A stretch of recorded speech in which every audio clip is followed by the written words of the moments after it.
Hello, everyone. So I'm cracking my knuckles. Ooh. Mm. Hope I'm not too loud. Maybe if I lower myself a little. There will be ads, sadly. But right now. So let's just talk for a bit. How's everyone doing? I hope everyone's doing good. It is currently 7:56. 7:56. Yes, 7:56 at night. Uh, Everyone's getting ready for bed. Well, for a lot of people are getting ready for bed. Usually, I sleep much later. I'm what some people would call a night owl. Tuned in, but I'm not going to sleep. We'll see about that, assassin. We'll see about that, buddy. Um, but welcome. As you can see, I am reading a book. There's me in the middle. Yay! With a book. Uh, and we have the Wigglies, just to keep those who want something on screen. Uh, no, no VTuber model for tonight. It's just gonna be just the Wigglies and a static pose of me reading a book. Because I wasn't sure how else to do this. Because even though um, I do have the book in a Word document. I didn't really want to show the Word document much. Because I thought, eh, you know, wiggle, wiggle, wiggle, wiggle, wiggle. Let me know if the music's too loud or if like it's not like. Let me know if it's good enough because I want to make sure it's like good background music. This is all royalty free, thank God, or at least it says it's royalty free, but you never know.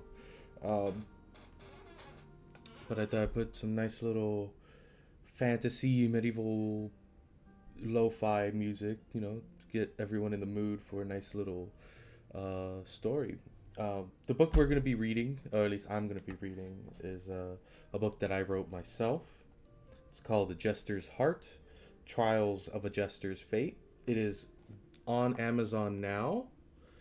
Like, you can find it on Amazon as well as many of my other books. Um, but I'm going to be reading from the newer version of it because I just republished it with a actual publishing company called Hutchinson Books. Um, because I felt like I thought it would be nice to get something with company more than self-publishing because self-publishing isn't the best. Plus, they're helping with marketing, and this is another way for me to promote it, as well as I just wanted to do a nice little reading stream. I thought it would be nice. But yeah, no, I wrote this book. You can probably find it on Amazon. Just look up A Jester's Heart: Trials of a Jester's Fate by, and I'm probably gonna dox myself technically because I use my real name. I don't have a pen name, but Nicholas Cairo Valdez. Valdez with an S at the end. I have been working on this book particularly for a while. hmm For a long while, I was working on this book. Yeah, I just hope everyone will actually like it because it is something that it's a passion of mine. I love writing. I love writing books, and this is a book that I'm very passionate about. Took like a year or two, a couple of years of development. Um, yeah. Oh, ad break. We'll let the ads go through.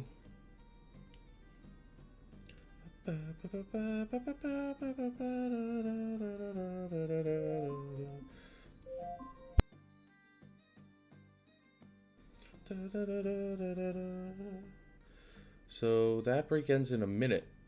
So once that break ends, we will begin reading.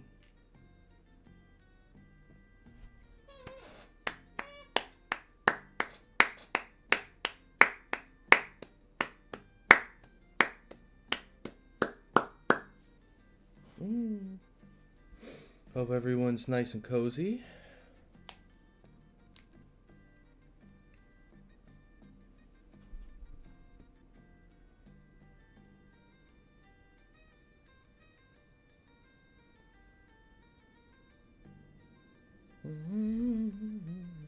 In 20 seconds, the ad should finish.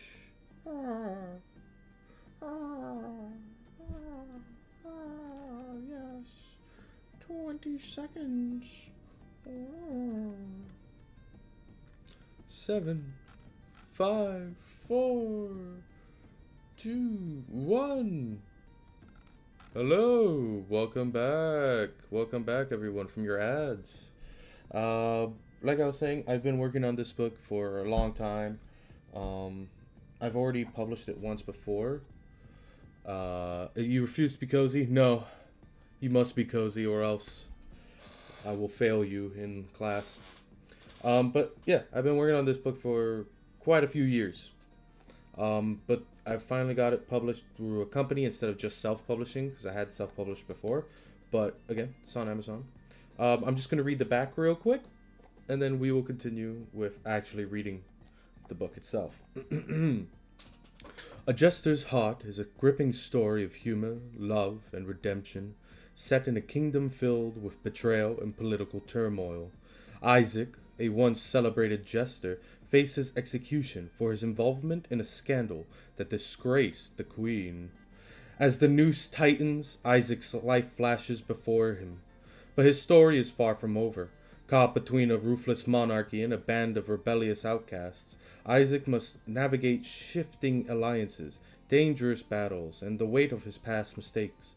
Along the way, he discovers the true strength doesn't lie in his ability to make others laugh, but in his capacity for love, loyalty, and resilience. As Isaac forms powerful bonds and reflects on his place in the world, he faces forces that not threaten only his life, but the future of the kingdom itself. A Jester's Heart delves into themes of identity, love, and power, showcasing a protagonist who learns that sometimes the greatest weapon in a fight is a smile. With dark humor, heartfelt moments, and thrilling action, this story proves that even a fool can change the world one laugh at a time. By the way, how's the music? It's not too loud, is it? Is it alright?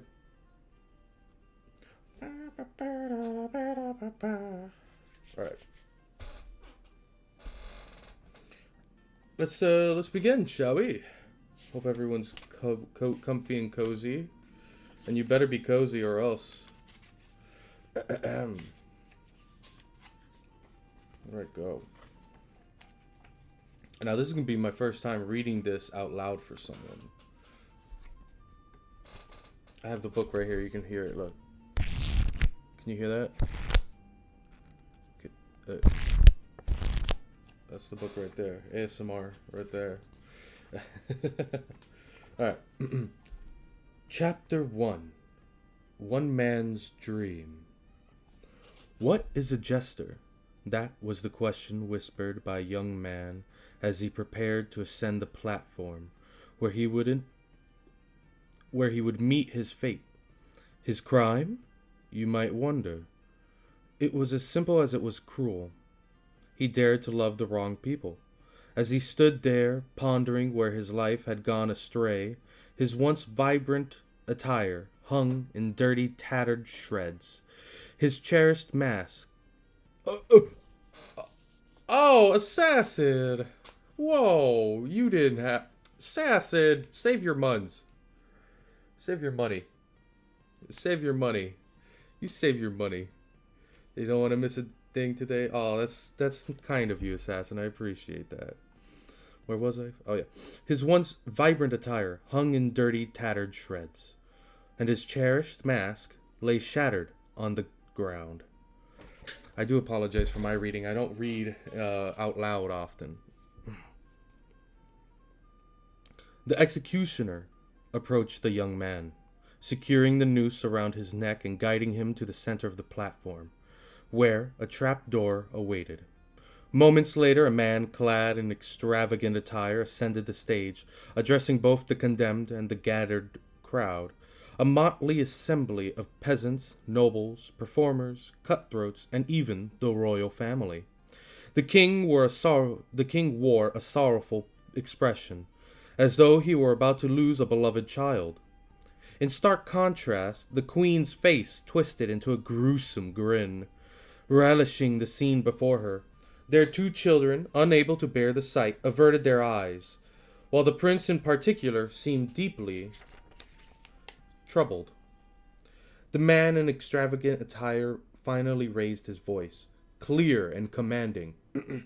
Today, we are gathered to execute the royal jester for a series of crimes. The young jester swallowed hard, feeling the weight of the hatred in those words. What had he done to deserve such scorn?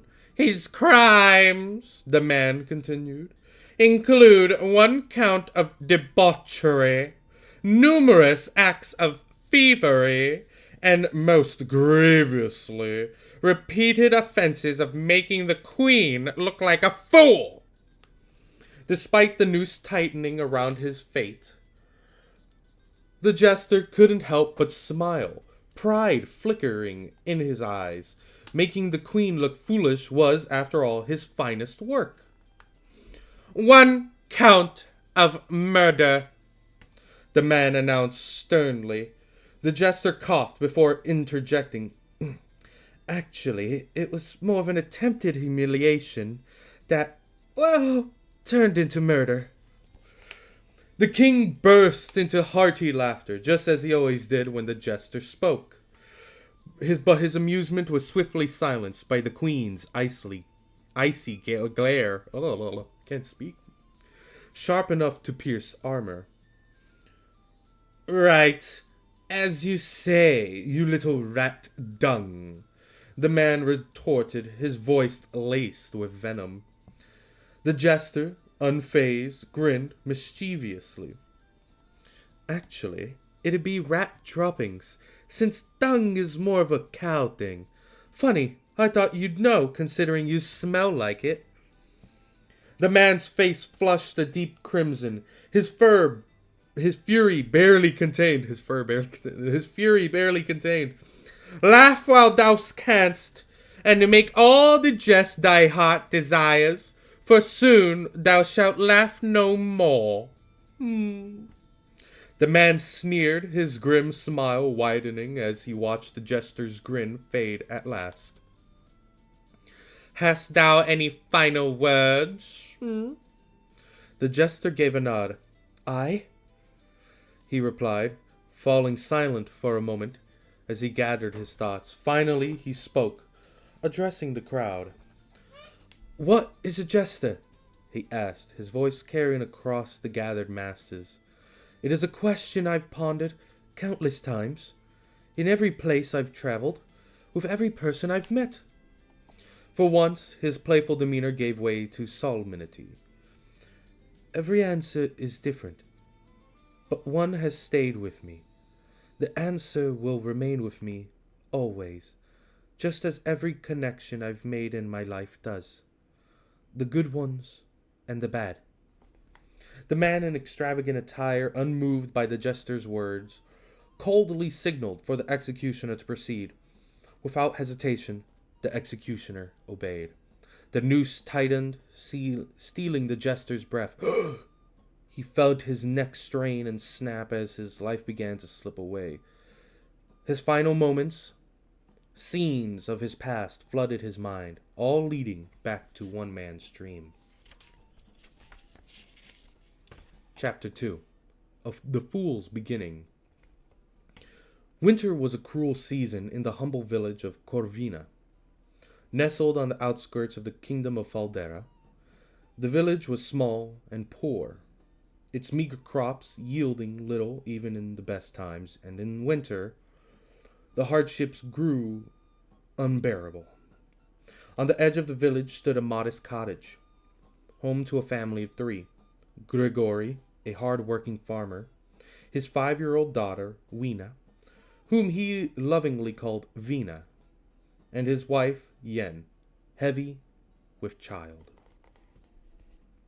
Grigori toiled endlessly to provide for his family, for his modest crops brought little profit.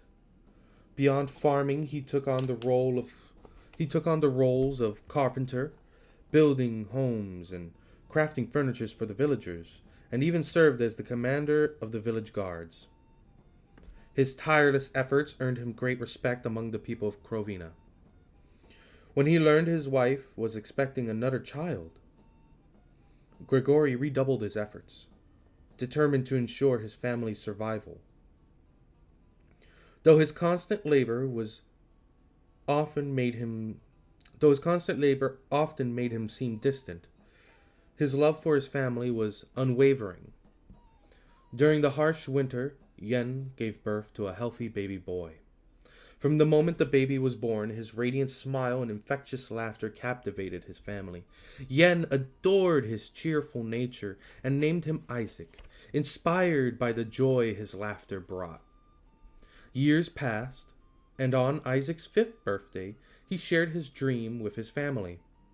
He wished to become a jester, spreading joy and laughter to those who had none. Grigori, though deeply loving his son, could not hide his disappointment. He had hoped Isaac would follow in his footsteps, becoming a farmer to help provide for the family, rather than pursuing the life of a clown. Yen, however, saw things differently. She believed Isaac's dream was as fitting as it was beautiful, as she gave him her wholehearted support. His sister agreed, delighting in the idea of her brother bringing joy to the world. Despite pursuing his dream, Isaac could still feel the weight of his father's disappointment. To ease this, he devoted himself to helping Grigori on the farm and carpentry, and even joined the village guard. He absorbed all the wisdom his family and the guards could offer, eager to prove himself worthy in his father's eyes. One figure stood out among his mentors, an old man named Henry, who had once traveled the world in his youth. Isaac was captivated by the elder's tales and would often approach him with wide-eyed excitement, saying, "Sirrah Henry, I beg of thee, tell me more of thy adventures." Isaac would often say this while balancing on one leg and giving Henry an exaggerated look of pleading, complete with wide, puppy-like eyes, a gesture that never failed to make the old man laugh. "Well, Isaac," Henry would chuckle, "give me a good joke and I'll tell thee a tale. Deal?" Without hesitation, Isaac would agree, determined to rise to the challenge. Each day he crafted a new joke, just for Henry. Whether it was a clever pun or an elaborate comedic story, their exchanges became a cherished ritual, blending laughter and storytelling into moments Isaac treasured. To Isaac, Henry was his first true friend, a bond he cherished as though it were the most precious treasure in the kingdom. He deeply respected the old man and eagerly absorbed his tales and daring adventures and perilous escapades. One story in particular stood out. The time Henry, while poisoned, managed to defeat 50 bandits to obtain the cure. In his spare moments, when not working, Isaac turned his focus to crafting his dream. He began sewing his own jester outfit, using his favorite colors, royal purple and a passionate red. To complete the ensemble, he carved a wooden mask, simple yet striking, a blank face with eye holes and a painted grin. Isaac believed the mask with a permanent smile was perfect. No matter his mood, it would allow him to wear a smile even on the darkest of days. Isaac would carry his wooden box to the center of the village, setting it down in a spot where everyone could see. Climbing atop it, he would cup his hands around his mouth and call out with a dramatic flair, "Sirrahs and madams of all ages, I beseech thee, gather round and feast thine eyes upon a spectacle most wondrous." Hello, Vizzy. Hi, welcome. You're just in time. We're on chapter 2. Let me take a drink of water real quick.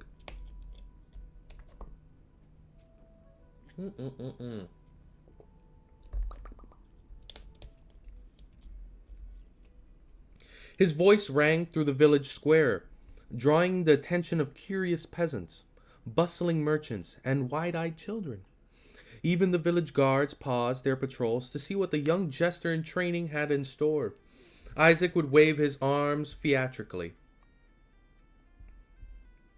adding a flourish to his words as he continued. Sorry, I lost my spot there for a second. Adding a flourish to his words as he continued. Prepare yourselves for a performance, the likes of which this humble village hath never seen. The anticipation of the crowd grew, murmurs of excitement spreading among them. Isaac basked in their intention, his heart swelling with pride and nerves. This was his stage, and here he could bring joy and laughter to the people, just as he dreamed. Isaac would leap into action, dazzling the crowd with flips, handstands, and a series of nimble acrobatic feats. His movements were smooth and confident, each trick earning gasps of amazement and cheers from the onlookers. As he moved, he kept the crowd entertained with a steady stream of jokes. And then, he said, pausing for dramatic effect, the farmer searched high and low for his missing cow, only to find it lying in his bed. The cow looked up and said, "What is it, husband of mine? 'Twas cold outside." The crowd erupted into laughter, their voices filling the square with joy. Isaac grinned beneath his painted mask, energized by their delight. For a moment he felt unstoppable, as though he truly could share laughter with anyone who needed it. His tricks and humor worked in perfect harmony, and the village square became a stage for his heart's desire. Isaac, brimming with joy at the crowd's enthusiasm, decided to end his performance with a special treat for the village children. With a flourish, he reached into the air and, using deft sleight of hand, revealed 3 eggs in his right hand. Then, with a dramatic spin, he produced 3 small bottles of paint and 3 tiny brushes on his left. Stepping closer to the children, he knelt slightly to meet their eager eyes. "Come hither, young ones," he said with a playful grin. "I have a task for thee. Each of you shall take an egg and paint upon it your finest, most cheerful, smiling faces, not once, but thrice." He handed the items to the children, their eyes wide with wonder as they took the eggs and paints. "Once thou art finished," Isaac continued, "return them to me, and thou shalt see what magic awaits." The children giggled with excitement, eagerly setting to work as Isaac stood back, watching their enthusiasm with a satisfied smile. He brought them joy, and that was all he ever wanted. The children, thrilled by the task, eagerly painted their silliest faces upon the eggs, their imaginations running wild with each stroke of the brush. Isaac with delight, his heart swelling with joy at their creativity. Once they had finished, he grinned and began to juggle the eggs, tossing them high into the air with practiced skill. As he juggled, he spun a whimsical tale for the crowd. "Once upon a time," he began, "there was a mighty dragon, a brave prince, and a jester for getting into trouble. The jester, by accident, saved the prince from the dragon, not with sword or shield, but with nothing more than his wits and a well-timed pratfall." With each toss of the eggs, Isaac's story grew livelier and more exaggerated, making the children giggle and the adults chuckle. Then, with a wink, he performed another trick. Using his sleight of hand, he made the eggs vanish from midair, only to have them reappear in 3 of the children's pockets. The crowd erupted into laughter and applause, their cheers ringing through the village square. Isaac stood there, grinning beneath his painted mask, reveling in the joy he had created. The sound of their laughter was music to his ears, and for that moment he knew that he had brought something truly magical to the world. For most of the day, Isaac felt as though he were soaring on a high he never thought he could come down from. The joy of his performance, the laughter of the crowd, and the thrill of his magic lingered in his heart. With a sweeping with a sweeping bow, he thanked his audience profusely, his voice filled with gratitude. With a final flip, he leapt from the town center, eager to share his success. He raced home, his steps light with excitement. Upon entering, he spotted his small adopted pig, Lawrence, resting comfortably by the hearth. Isaac couldn't bring himself to sell the little creature, having grown so fond of him. "Lawrence, my faithful friend," he exclaimed, bending down to pet the pig's soft head. "I had the most amazing day." The pig gave a simple response, a cheerful oink, as if in agreement with Isaac's exuberance. Isaac smiled warmly, feeling the weight of today's happiness fill him once more, knowing that no matter what, his loyal companion would always be there to share in his joy. Isaac hurried to his mother's room, his heart heavy with both excitement and concern. Inside, he found her lying in bed, her face pale and her body weakened by an illness that no healer had been able to cure. He knelt beside her, his voice filled with tenderness as he asked, "Mama, how fare thee? Do you feel any better?" His eyes searched for her face for a glimmer of hope, but the sorrow in her eyes only deepened his worry. Despite the joy of the day, a shadow of dread lingered in Isaac's heart, knowing his mother's conditioning was growing worse.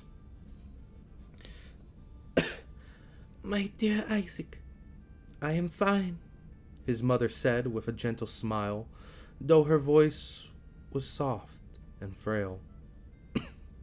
"I feel fine, but thou, my precious one, art glowing with joy, just as thou didst when thou wert but a small babe. What hath brought thee such elation?" Isaac's face lit up at her words, and he eagerly began recounting his day. He spoke of the crowd's laughter, the children's delight, and his triumphant performance in the town square. As he told his tale, he couldn't resist recreating a few of his tricks, spinning an imaginary egg in the air and miming a juggling act. His mother chuckled softly, her laughter a balm to his soul. As she watched her son's enthusiasm fill the room with light. A sudden cough escaped his mother's lips, halting Isaac mid-motion. Concern washed over him as he rushed to her side, his joy from moments before replaced with worry, as he quickly fetched a cup of water, gently helping her to drink, his hands trembling slightly as he steadied the cup. Kneeling beside her, Isaac took her hands in his voice soft and laced with emotion. "Mama," he murmured, "I worry for thee. Thy health, it troubles me so." His eyes searched hers, his heart heavy with the painful truth. Just gonna snooze the ad real quick. Oop. Let's see. His heart heavy with the painful truth he could not ignore. She was growing weaker, and it pained him deeply to witness it. "I'll be fine, my dear Isaac," his mother said, her voice gentle but resolute. "Do not worry for me. Instead, keep thy focus on thy dream." She paused, her gaze softening as she looked at her son. "Dost thou know what I see within thy heart?" Isaac shook his head slowly, his voice barely above a whisper. "No, Mama. What dost thou see?" With a tender smile, his mother reached out, placing her hand gently upon his face. She looked deep into his eyes, her own filled with warmth and love. "I see the very embodiment of joy," she said softly. "I see a man of great spirit. I see my son. I see the beauty of life itself reflected in thee. This is what I see in thee, Isaac." Isaac offered a faint smile, his emotions warring within him, sadness and joy locked in a bittersweet dance. "Mama," he murmured, his voice trembling, "how shall I go on if thou dost pass? How can my joy endure without thee?" His mother's smile remained steadfast as she gently placed her hand over Isaac's heart. "Fret not, my beloved child," she said softly, "for I shall always dwell here, within this heart of thine, which I cherish so dearly." Her hands fell to his as she gave it a gentle squeeze. "But now," she continued, her voice growing faint, "I feel weary. The day has taken so much from me." Isaac leaned forward and placed a tender kiss upon her cheek. "Rest well, Mama," he said lovingly. "I shall check on thee later." He rose quietly, his steps light as he left the room, carrying her words within him like a lantern against the dark. Yen offered one final gentle smile as Isaac quickly departed her room. Isaac then made his way to his own chamber, where a tall standing mirror awaited him. He paused before it, staring at his reflection with searching eyes. "I cannot see what thou dost see, mother," he whispered, his voice heavy with sorrow. "All I see is a boy burdened by a deep and unshakable sadness." His shoulders trembled as his emotions overwhelmed him. He sank to his knees, tears streaming down his face. For several moments he wept, his sobs echoing softly in the stillness of his room. But after a time he rose, wiping the tears with the back of his hand. Determined to find solace, Isaac ran from the house, his feet carrying him to his special place. A great, ancient tree that stood not far from his home. Its sprawling branches reached skyward, and beneath its shade he sought comfort amidst the quiet embrace of nature.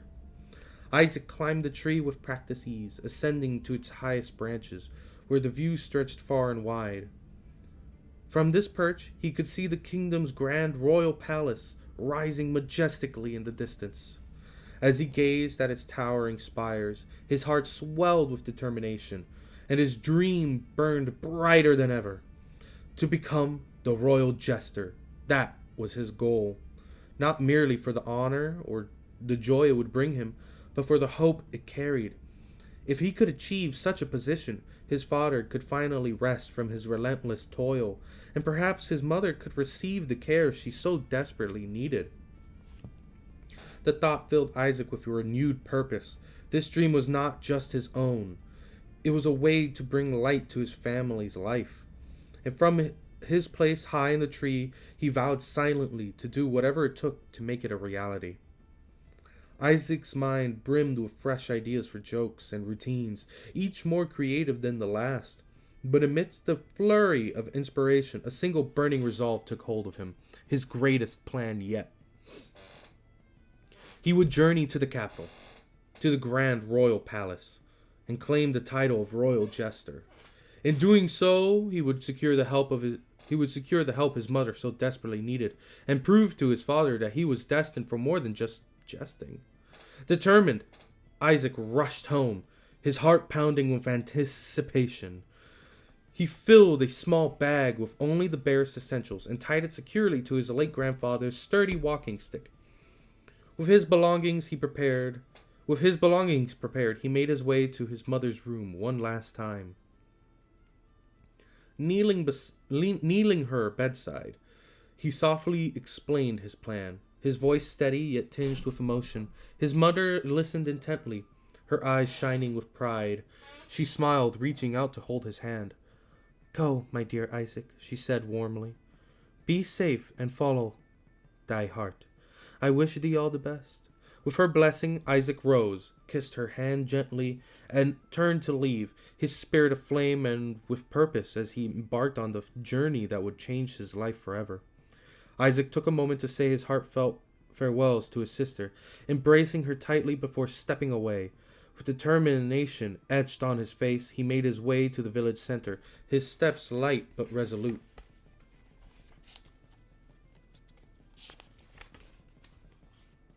Standing tall before the gathered villagers, he called out, "I bid thee all adieu! Mark my words! I shall become the royal jester. Just you see." Some villagers exchanged skeptical glances and scoffed, dismissing his bold declaration of fool's errand. But among them were those who believed parents and were those who believed, parents and their wide-eyed children, and even a few of the village guards who had watched Isaac grow into the spirited young man he was. These supporters called out words of encouragement, their voices tinged with emotion, and some shed quiet tears as they bid him farewell. Isaac smiled brightly, their belief in him a flame that would light his path. With a wave and a flourishing bow, he turned toward the road that led to the capital, his heart brimming with hope and determination. Before departing the village, Isaac sought out his mentor, the wise and steadfast Henry. Finding the old man near the edge of the village, Isaac approached with a mixture of gratitude and solemnity in his heart. "Sirrah Henry," he began, his voice steady but laced with emotion, "I am off to chase my dream, but before I go, I must ask thee a favor. Please look after my family in my absence. They are my most cherished treasure in all the world, as art thou." Henry's eyes softened, and he nodded, placing a firm hand on Isaac's shoulder. "Fear not, lad," he said kindly. "Thy family shall be cared for, as though they were my own." Isaac smiled, though his heart ached to leave, and bowed deeply to his mentor.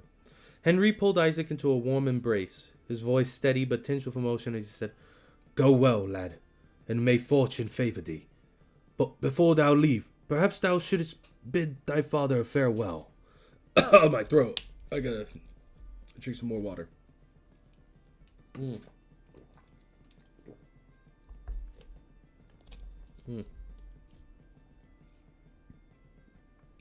Isaac hesitated, his expression somber.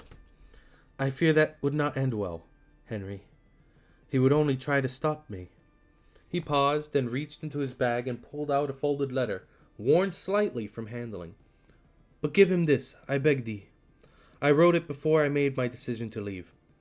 Within, I've explained my plan and promised that one day I shall return." Henry accepted the letter with a nod, understanding the weight of Isaac's choice. With a final clasp of Henry's hand, Isaac turned and began his journey, the village slowly fading behind him as he set his sights on the royal palace and the dream that awaited him there. Chapter 3. The Bond Forged in Twilight. Isaac, now far from the comforts of his home, had traveled more than a day's walk. In the distance, his village was no more than a faint memory on the horizon. Yet his resolve remained steadfast, his heart set on the capital and the dream that called him forward. On the 4th day of his journey, as the sun dipped low and painted the road in hues of amber, Isaac's path was interrupted by the sound of coarse laughter. From the shadows of the trees, a group of rough-looking men emerged, their eyes gleaming with mischief. "Oi! What have we here, lads?" one of them sneered, stepping forward with a wicked grin.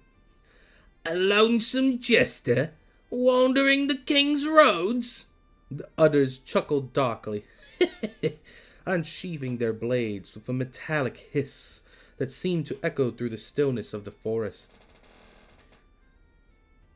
"Surely a fool like you's carrying something of value," the leader continued, his tone dripping with menace. "Hand it over nice and easy, and we might just let you skip off with that silly grin still on your face." Isaac's hand instinctively tightened around his grandfather's walking stick, his mind racing. Though fear pricked at the edges of his thoughts, he forced a smirk to his lips, determined not to let his tormentor see his unease. "Gentlemen," he began, his voice calm yet laced with mockery, "surely thou wouldn't not stoop so low as to rob a mere jester? Pray, have ye no humor in your blackened hearts?" The bandits, taken aback for only a moment, laughed once more, though their expressions turned colder. The stage was set, and Isaac knew he would have to rely on wit, resolve, and perhaps a touch of luck to escape their clutches unscathed. Isaac, ever quick with his wits, responded to the threat with a sly grin, Reaching into his bag, he grabbed a handful of eggs and hurled them at the bandits, the fragile shells splattering yolk across their faces and clothing. "Catch me if you can, knaves!" he shouted, spinning on his heels and bolting down the path, his heart pounding as his legs carried him faster than he thought possible. Behind him, the bandits roared in fury, shouting curses that echoed through the forest as they gave chase. Twisting through the trees, Isaac's mind raced for a plan. Ahead, the sound of voices and movement caught his attention. Bursting into a clearing, he found himself face to face with another group of armed fighters. A different band of cutthroats. Panic rose in his chest, but desperation drove him forward. "Please, I beg of thee!" Isaac called out, dropping to his knees before their leader, a young woman with piercing eyes and a confident stance. She couldn't have been much older than he, yet she held an air of authority that silenced the others. "What's this?" she asked with a smirk, tilting her head curiously. "A jester pleading for mercy? How amusing." Isaac clasped his hands together, his voice earnest but hurried. I am pursued by rogues most foul. Help me, and I swear to repay thy kindness." The woman's gaze lingered on him for a moment before she broke into a chuckle. "Very well, fool. I shall aid thee, but only if thou dost agree to owe me a favor. Do we have a bargain?" With the sound of the pursuing bandits drawing closer, Isaac nodded fervently. "Aye, my lady, thou hast my word." The woman's grin widened and with a wave of her hand, her crew stepped forward, ready to face the approaching danger. Isaac couldn't help but feel both relief and apprehension. He had escaped one peril, only to step into the unknown with this enigmatic leader, who now held his fate in her hands. The bandit leader, her sharp eyes glinting with determination, tossed a spare hatchet to Isaac. "Here, take this," she said firmly. "I'll not have thee standing defenseless while we fight." Isaac caught the weapon clumsily, nearly dropping it as he looked at her in alarm. My lady, I fear I am no warrior. My talents lie more in jest and charm than in combat. Though," he added sheepishly, "I did spend some years as a guard, so I shall do my utmost for thee." The woman smirked at his honest confession, crossing her arms as she watched him nervously juggle the hatchet.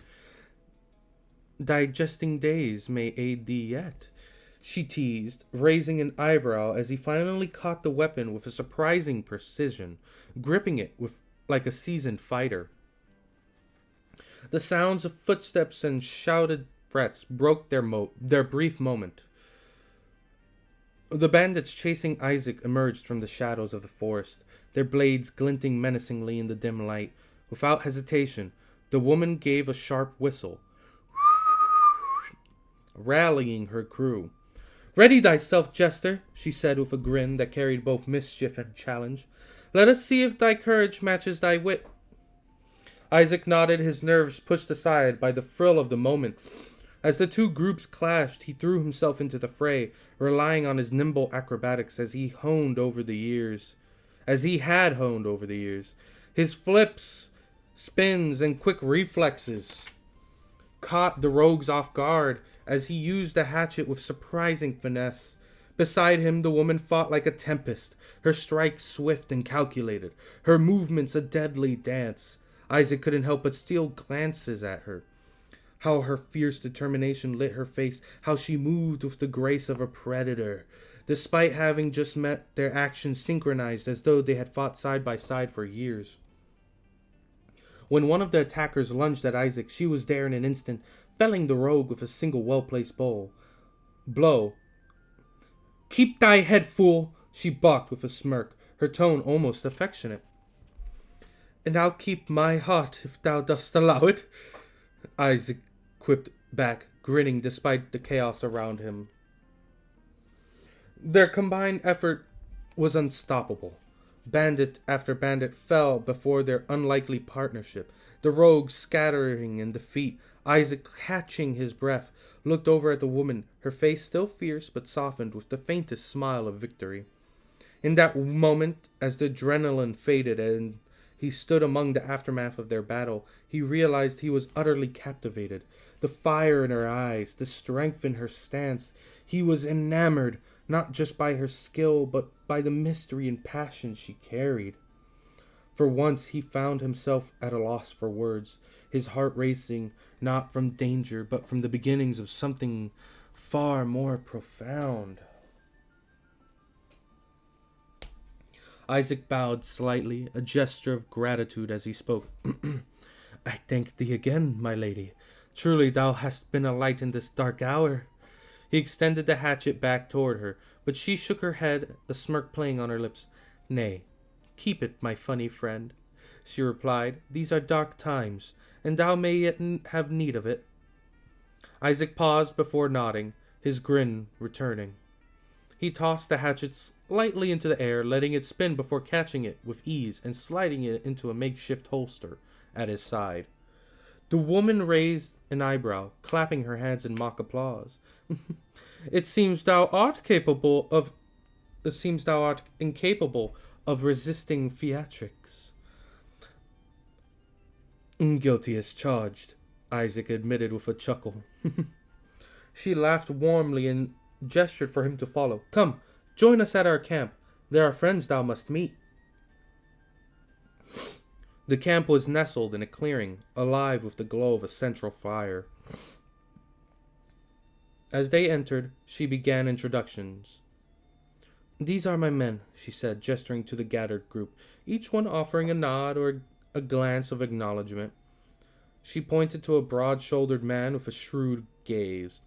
David, the merchant, who keeps us well supplied and shrewdly negotiates with the world.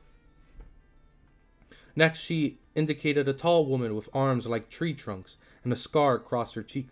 Amelie, our berserker, none are fiercer in battle. Amelie gave Isaac a curt nod, her stern face betraying a flicker of curiosity. A wiry man with sharp eyes and a satchel filled with vials and tools was introduced next. Frederick the surgeon. He's patched us more times than I can count. Frederick waved absently, already busy inspecting his supplies. Finally, her tone softened as she gestured to a younger boy, barely in his teens, sitting by the fire with a scowl on his face. And this, she said with a chuckle, is my little brother Samuel. Samuel glared at Isaac. Keep away from my sister, he demanded, his youthful voice full of misplaced authority. The woman threw her head back and laughed, ruffling her brother's hair. Pay him no mind, she said, amusement lighting her face. He is rather overprotective, though I'm more than capable of fending for myself. Isaac couldn't help but laugh with her, his earlier nerves melting away in the warmth of the group. Fear not, Sir Samuel, Isaac said, bowing theatrically to the boy. Thy sister's strength is evident. I would not dare to cross her. The group chuckled, even Samuel cracking a reluctant smile. Isaac felt a strange comfort in their company, a sense of belonging among this band of outlaws that he hadn't expected. The firelight danced on their faces, and as the evening carried on, he couldn't help but feel that his journey had taken a most curious and promising turn. Isaac found himself captivated by the sound of her laughter. It was melodic, warm, and far more enchanting than he had anticipated. In his mind, a quiet yearning took root. He wanted to hear it again and again, to be the source of her joy, like he had never desired before. May I ask thy name? He said at last, breaking the comfortable silence between them. I know thee only as the leader of this band of cut-armed men. A playful smile tugged at his lips. She chuckled softly at his jest, her confidence unwavering. I am Riza, she said, her voice carrying a softness that belied the strength in her gaze. Isaac quickly slipped on his mask, hoping to conceal the blush rising to his cheeks. Riza, he repeated, as though savoring the sound. I am Isaac, and it is a pleasure to meet thee. The two fell into easy conversation, spending the rest of the day wandering the camp and speaking of anything that came to mind. Isaac shared tales of his family, speaking fondly of his mother's warmth, his sister's humor, and even his father's stern but loving nature. He painted vivid pictures of his hopes and dreams, the joy he wished to spread as a royal jester, the life he envisioned for his family, and the purpose that drove him forward. Riza, in turn, spoke with an openness Isaac hadn't expected. She told him of her past, of a family now lost save for Samuel. Her fiercely protective younger brother. Her words were tinged with both pride and sorrow as she explained how they had turned to banditry. Not out of malice, but necessity. The world had not been kind, and survival often demanded choices that weighed heavily on the soul. As Isaac listened, he felt a growing respect for Riza. Beneath her commanding presence lay a heart shaped by hardship, one that bore the weight of her people's well-being with quiet strength. He admired her resilience and the lengths she went to protect those she cared for. By the time the sun began to set, casting the camp in hues of gold and crimson, Isaac realized that he had not only found an ally, but also someone who intrigued him in ways he could scarcely describe. For the first time since leaving his village, he felt a spark of something new, a connection that might one day grow into something more. As the evening deepened and the campfires flickered against the growing darkness, Isaac walked alongside Riza to her tent. The air was cool, filled with the quiet hum of distant conversation and the occasional crackle of burning wood. At the entrance he paused, turning to her with a smile. "I wish thee a good night, Riza." Before he could leave, she called out, her voice curious. "Isaac, if I may ask, before you depart, how dost thou intend to become the royal jester? The king already has one." Her question stopped him in his tracks. He hesitated, his usual quick wit faltering for a moment. Truth be told, he admitted with a small shrug. "I shall figure it out when the time comes. Destiny, I've found, tends to reward boldness." With a flourish of his hand, Isaac produced a single rose, as though it had materialized from thin air. He offered it to her with a theatrical bow, the grin beneath his mask unmistakable. "Until we meet again, Riza," he said, his voice softer now. "I must continue my journey. There's no time for rest, but know this. Should thou ever find me and require a favor, I shall honor my word, and do all within my power to help thee." Riza accepted the rose, her lips curving into a small, amused smile. "Ever the dramatist, Isaac." He chuckled and then, as if remembering something, turned to her again. "Might I impose upon thee for one last favor? A horse, perchance? My legs grow weary, and the road ahead is long." Riza nodded, gesturing to a smaller horse tethered nearby. "This one we have no need of. Take her. She's swift, if a bit stubborn. I trust thou can handle her." Isaac bowed deeply, placing a hand over his heart. "Thy generosity humbles me, my lady." He mounted the horse with practiced ease, giving Riza one last glance as he adjusted his mask. Their eyes met for a lingering moment, and then, with a playful salute, Isaac urged the horse forward, leaving the camp behind. As he rode off into the night, the rose still in Riza's hand, he couldn't help but feel a sense of possibility blooming in his chest, one that extended far beyond his dream of becoming a royal jester. Isaac rode onward along the King's Road, the rhythmic clatter of his horse's hooves a steady companion to his thoughts. His hatchet rested securely in its sheath, a symbol of both protection and resolve that fueled his journey. Determined as ever, he pressed forward, his sights set on his ultimate goal, the royal court, and the title of royal jester. As the days turned to weeks, Isaac encountered small villages nestled along the road. In each one he paused to perform, setting up makeshift stages in bustling market squares or cozy inns. His antics, juggling, acrobatics, and tales filled with humor and whimsy drew crowds of villagers who quickly filled his hat with coins. The laughter of children and the cheers of adults became a balm for his weary spirit, as well as a means to fund his journey. It was more than just survival. Isaac sought renown. He needed the whispers of his name to travel ahead of him, to fill the kingdom with tales of the wandering jester whose charm and skill were unmatched. Yet, despite his growing success, some villagers met him with indifference, their people unaware of who he was or what he aimed to become. Isaac took it as a challenge, vowing to leave no corner of the realm untouched by his presence. Not all his encounters were joyous. King's Road was fraught with peril, and Isaac found himself in the occasional skirmish with thieves and cutthroats who sought to relieve him of his earnings.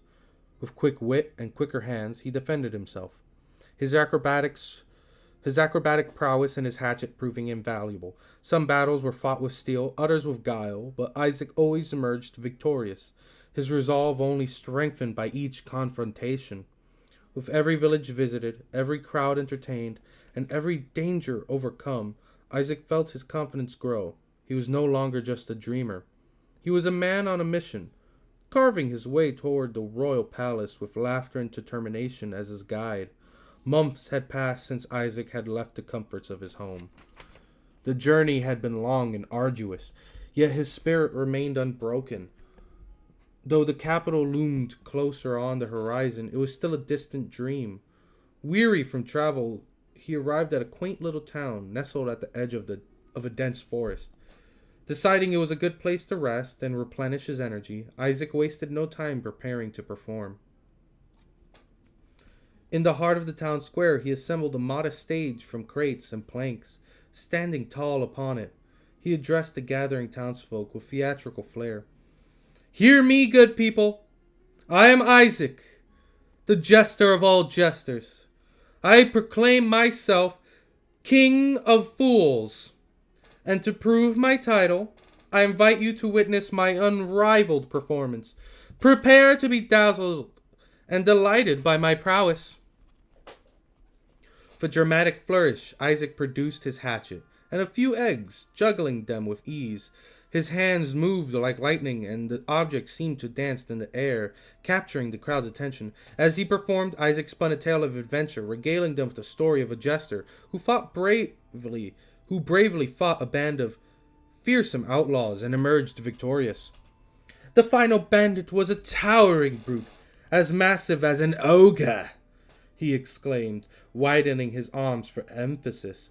But the king of fools did not waver, for he had courage in his heart and wit as sharp as his blade. He recounted his encounter with Riza and her band, weaving their alliance into the tale. Of course, he embellished it with humorous exaggerations, painting Riza as the bold bandit queen, and himself as the heroic fool whose antics turned the tide. "And so," Isaac declared, tossing the eggs high and catching them deftly, "the bandit queen and the king of fools defeated the great ogre, and they lived happily ever after."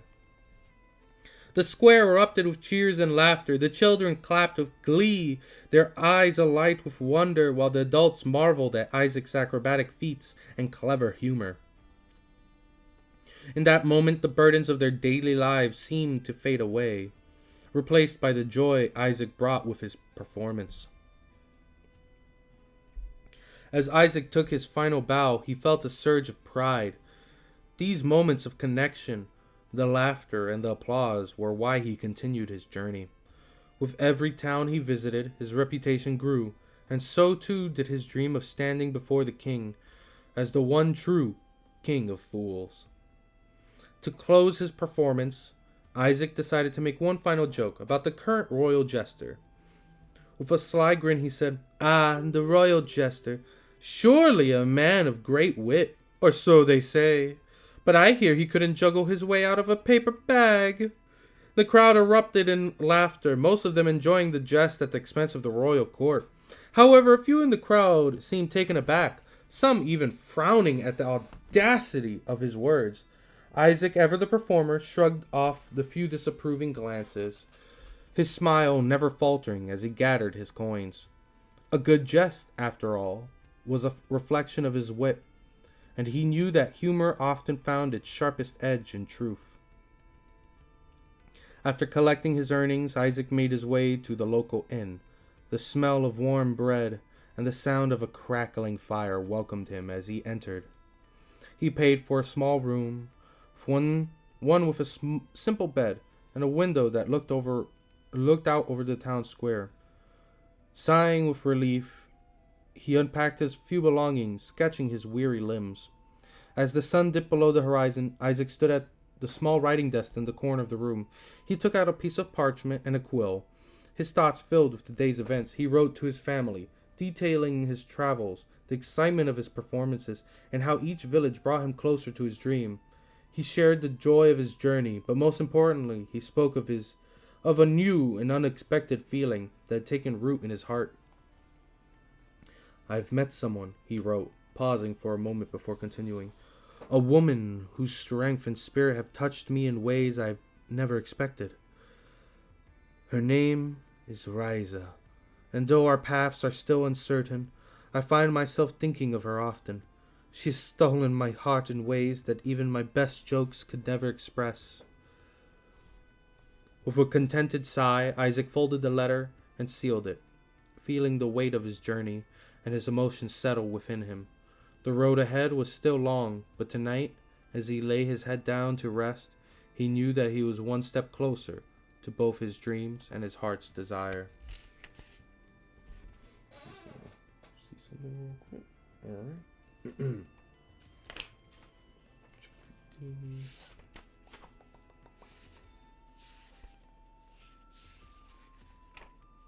Okay. Let me just take another drink of water.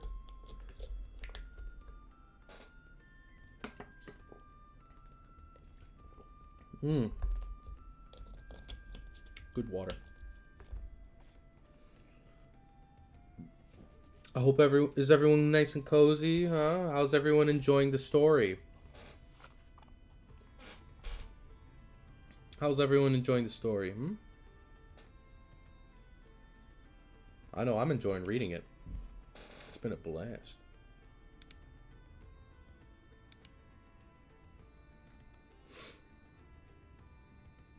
Still not cozy, I refuse. We shall see. We shall see. We shall see, Sarah. Chapter 4. A brotherhood formed. Isaac woke suddenly to the sound of wood splintering, a loud crash that shook the inn. Thank you. His eyes snapped open, and without hesitation he scrambled out of bed, pulling on his clothes and grabbing his hatchet. His heart raced as his senses sharpened. He heard the sounds of shouting, a harsh and menacing voice followed by the sobs of someone in distress.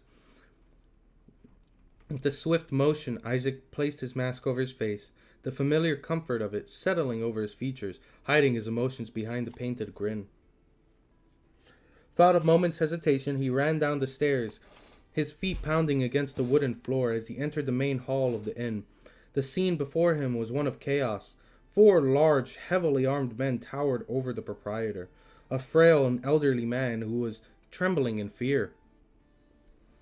"Give us all your gold, old man!" one of the bandits shouted, his voice thick with menace, "or you won't live to see the dawn." The old man's voice quivered as he pleaded, "I have no gold. Please leave me be."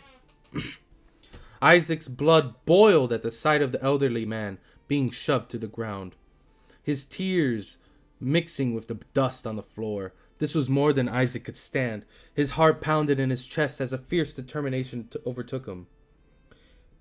He stepped forward with the swiftness of a shadow, his hatchet raised in a fluid motion. With a deadly accuracy honed through years of practice, Isaac hurled the hatchet at the man who had been threatening the innkeeper. The weapon struck with a sickening thud, embedding itself in the bandit's skull. The remaining 3 men froze, their eyes widening as they realized the jester was no mere performer. Isaac stood tall, his stance steady and firm. His mask, though painted with a smile, reflected the resolve in his eyes. "I'd suggest leaving him alone," Isaac called out, his voice cold and unwavering, "or you'll contend with me."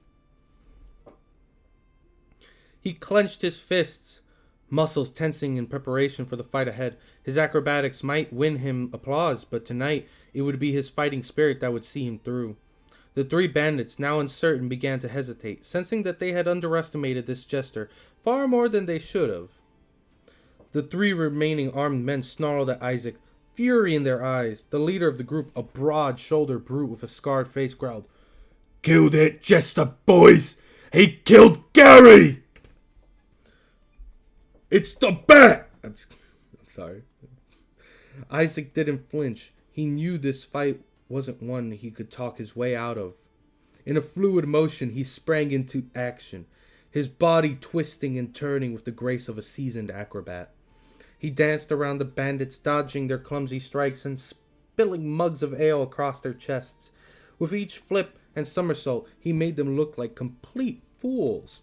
The men growled and cursed, their faces splattered with eggs he had thrown in their direction, only adding to their humiliation. Isaac's movements were lightning fast, and he used every trick up his sleeve, blending humor and agility with deadly intent. When the time came, he grabbed his hatchet, swinging it with precision, and bringing it down on one of the men with a swift blow. Whoosh. Like a little whoosh. Whoosh. I'm sorry, couldn't help myself. But the fight wasn't easy. Several times Isaac found himself on the defense, barely dodging a blade or a fist that came far too close for comfort. His heart raced with adrenaline. His determination was stronger than his fear. He would not lose to these ruffians, not in his pursuit of his dream, and certainly not in front of an innocent man. At last only 1 man remained, a towering figure, scarred and vicious. He sneered down at Isaac, cracking his knuckles in anticipation. "I do not like you, clown," the giant roared, his fist crashing into Isaac's stomach, knocking the wind from his lungs. Isaac gasped for his breath. His vision blurred for a moment.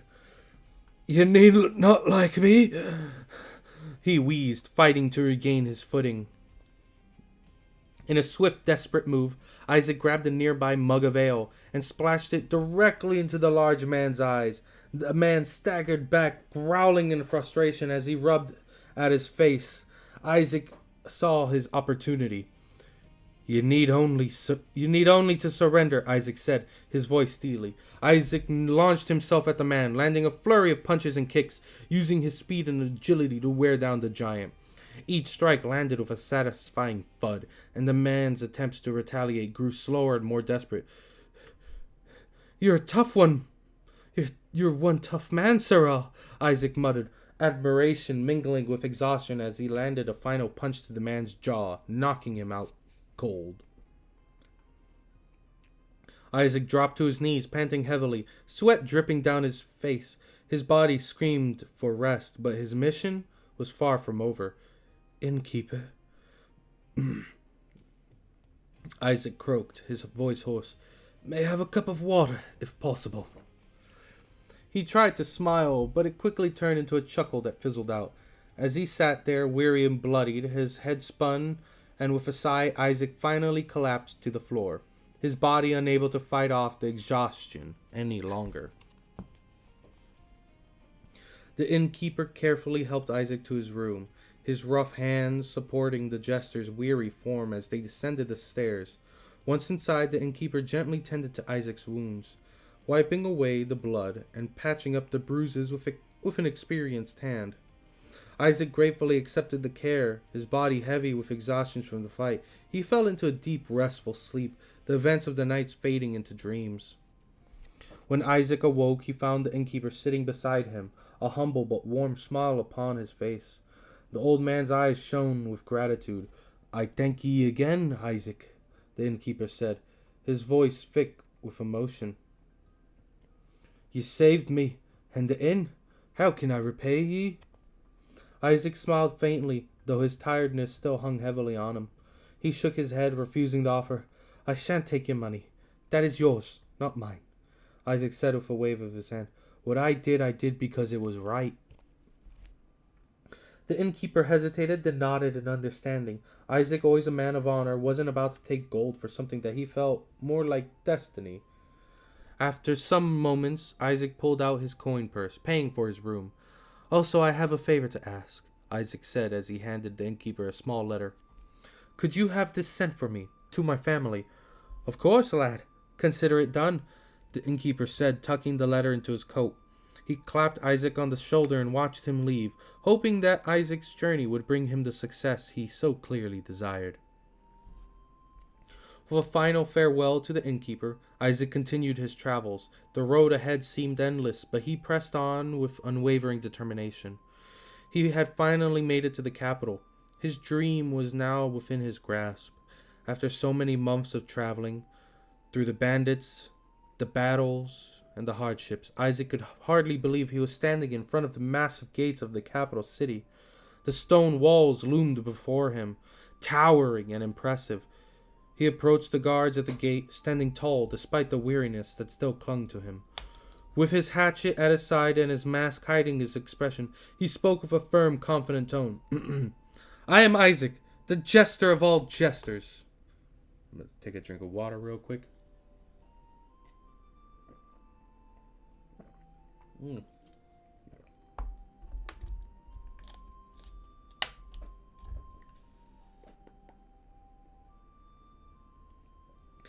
He approached the guards at the gate. Oh, I already read that bit. Whoops. The guards exchanged skeptical glances. One of them, a gruff man with a thick beard, looked over him and said, "A jester, eh? We already have a jester. But you may enter the city. We have nothing against thee." Isaac nodded, feeling both a sense of relief and a renewed determination as the gates creaked open, allowing him entry. The path to the royal palace still stretched ahead, but now Isaac knew he was one step closer to achieving his dream. He smiled behind his mask, his heart pounding with anticipation. His journey was far from over, but the capital was the next step on the path that would lead him to the throne of fools. Isaac entered the capital city with wide eyes, taking in the grandeur of the towering stone buildings, the bustling marketplace, and the lavishness that surrounded him. He moved through the crowded streets, weaving through throngs of people, trying to gather information and figure out his next move. He spoke with the townsfolk, learning what he could about the royal jester, who currently held a position at the court. What he discovered wasn't encouraging. No one seemed to have much love for the man. In fact, they found him a bore, a stiff and unremarkable. The only person who seemed to appreciate his presence was the queen herself, who favored him for one simple reason. The royal jester never made jokes at her expense. Isaac grinned beneath his mask, seeing an opportunity unfold before him. If he could get the queen to laugh, to see his talents, perhaps he could make his way into the palace, impress the king and queen, and claim the title of royal jester himself. But first, he needed to figure out how to get an audience with the royal couple. He couldn't just walk in and demand a meeting. He'd need to be clever about it. As Isaac pondered his next move, he wandered deeper into the cities, eyes scanning for any possible opportunities. That's when he saw him.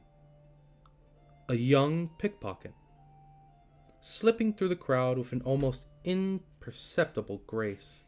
Isaac's sharp eyes caught the movement, and with a smirk he approached the thief.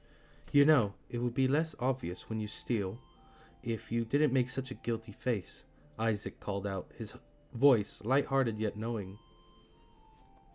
The young man jumped, his hand quickly slipping the stolen goods into his pocket, startled by Isaac's keen observation. I don't know what you mean, Jester. I'm no thief, he protested, attempting to feign innocence. Hi, Stella, welcome. Isaac raised an eyebrow, grinning wider. I may be a fool, but I ain't a fool. You're as guilty as a rat in a cheese shop.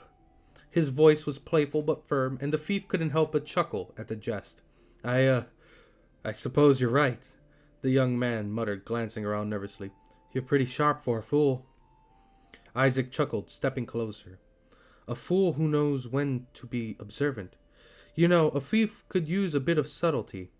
You might want to work on that. He eyed the young man more carefully now, studying him as he tried to hide his loot. So what's your name, thief? The young man hesitated for a moment, then shrugged.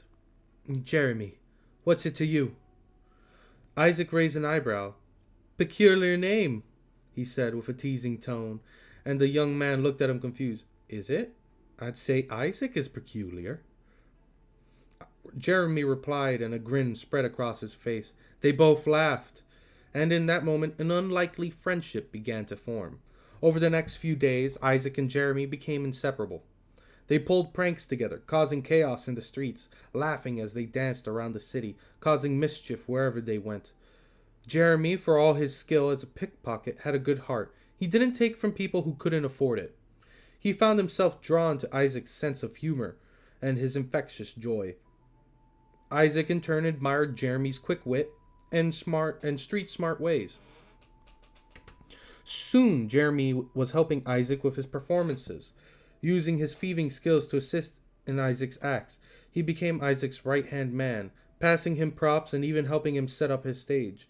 With Jeremy's help, Isaac's performances grew more elaborate, and their antics on the street began to draw larger crowds.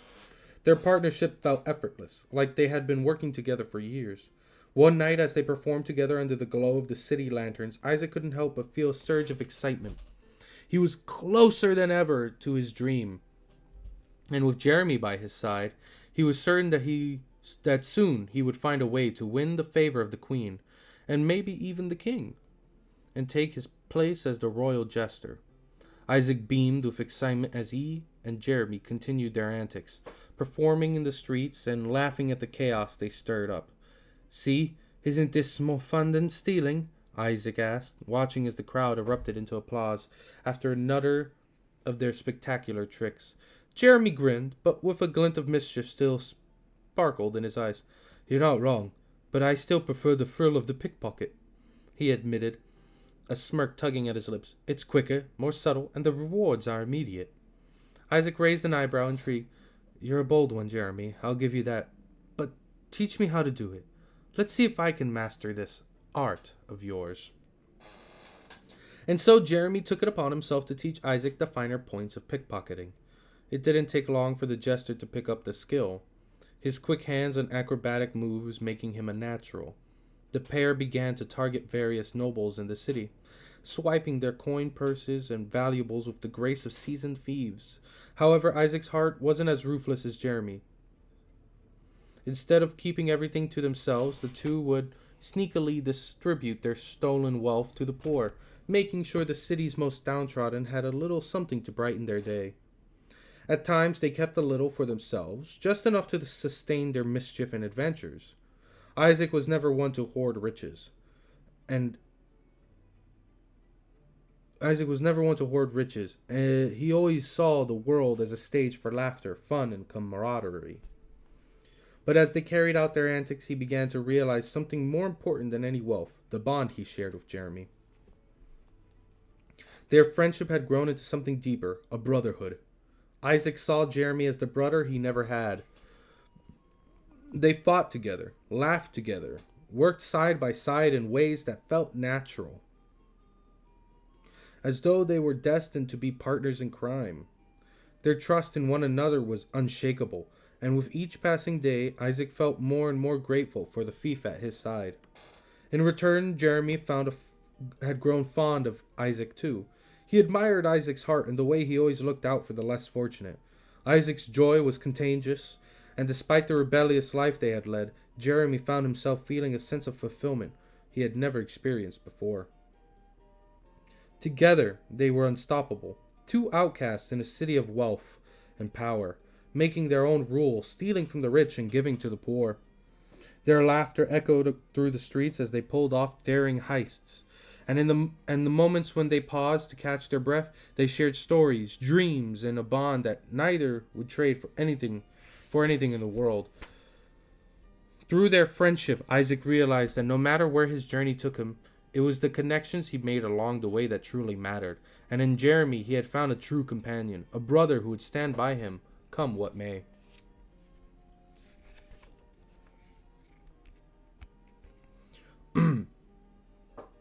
Let me take a drink of water.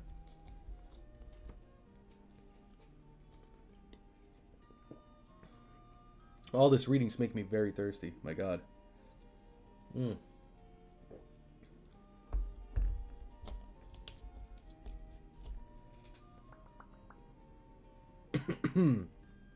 Okay.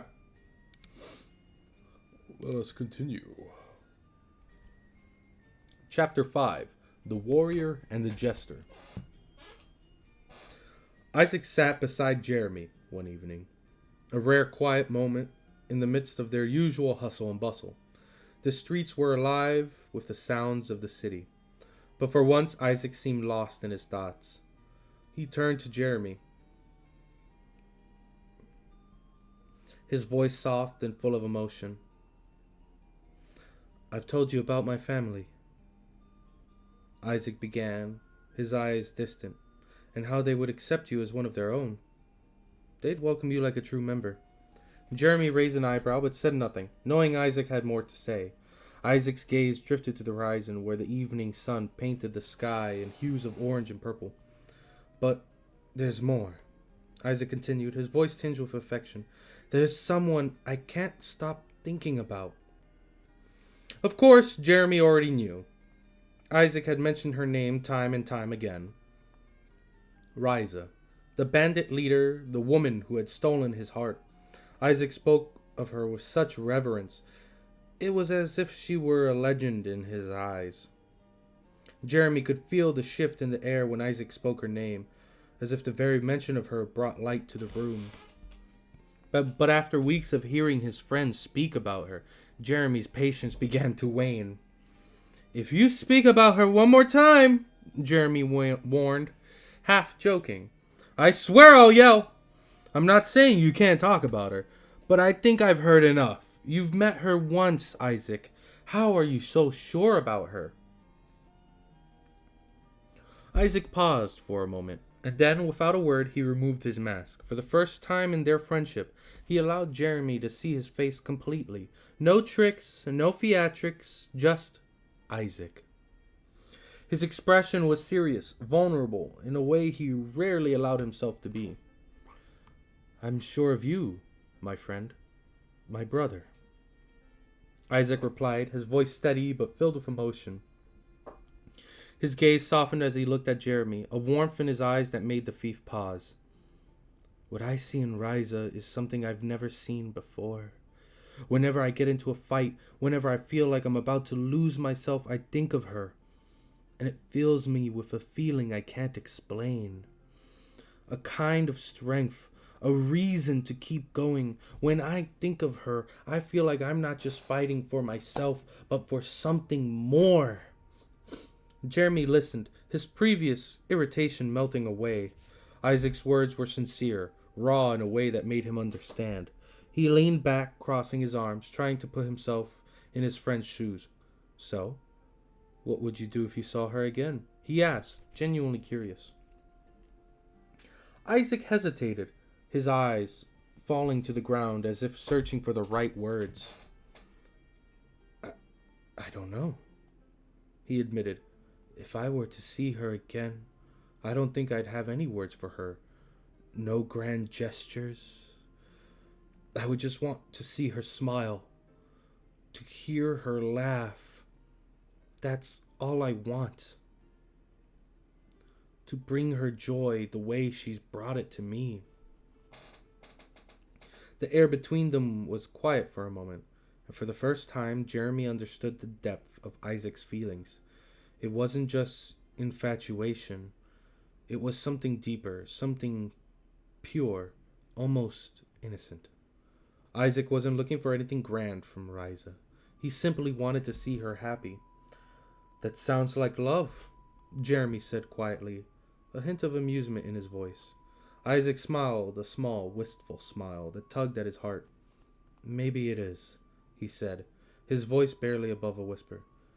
But I'm not in a rush to label it. I just know I want her to be happy. Jeremy sat back, a thoughtful expression on his face. Despite his teasing, he couldn't help but admire the way Isaac's heart remained open, even in a world that was often harsh and unforgiving. His loyalty to his family, his deep affection for Riza, it was all a part of the same person, a fool who had the courage to care deeply no matter the cost. All right, Isaac, Jeremy said with a soft chuckle. I get it. I just hope that when you meet her again, you don't forget that I still want to hear about your adventures, even without all the mushy stuff. Isaac laughed, the tension easing between them. I'll try, he promised, his smile returning as he put his mask back on. But no guarantees. In that moment, Isaac realized how lucky he was to have someone like Jeremy by his side. A true brother who would listen, even when his antics became too much. And though the road ahead was uncertain, with his heart full of dreams and his brother beside him, Isaac felt ready for whatever came next. Jeremy's grin widened as he leaned back, his arms crossed casually. Brother, he said with a mischievous glint in his eye, you may yet have a chance to meet her again. Isaac's heart skipped a beat, his eyes lighting up at the possibility. What do you mean? He asked eagerly, unable to mask the sudden rush of hope that surged through him. Jeremy leaned in a little closer, lowering his voice with a playful secrecy. I may or may not have spotted someone matching her description the other day, he teased, his tone full of mischief. Isaac's breath caught in his chest, and he leaned forward, his hands gripping the edge of the table, as if afraid the moment might slip away if he didn't hold on tight. Where? When? Tell me everything! Jeremy chuckled at Isaac's sudden enthusiasm, clearly enjoying the effect his words had on his friend. Whoa! Easy there, Jester. No need to get too excited. It wasn't much, just a glance, but she fit the description. Dark hair, a warrior stance, and that fire in her eyes that I swear I've seen before. I saw her in the market, talking to a few merchants. I didn't stick around, but trust me, I'm pretty sure it was her. Isaac's heart raced, his mind already running wild with possibilities. He could hardly believe it. After everything, after all the time had passed, it seemed like fate might just be giving him a second chance. Where did you see her? Can you take me there?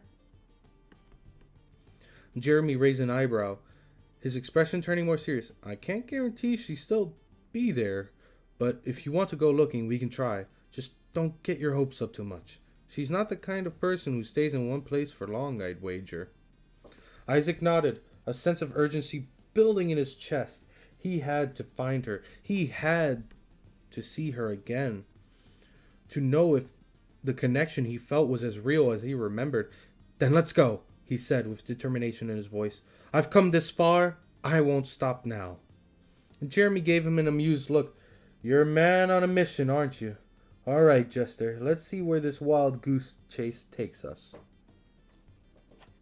And with that, Isaac felt his heart lift once more. The possibility of finding Riza, of seeing her smile, of hearing her laugh, filling him with a sense of purpose he hadn't felt in a long time.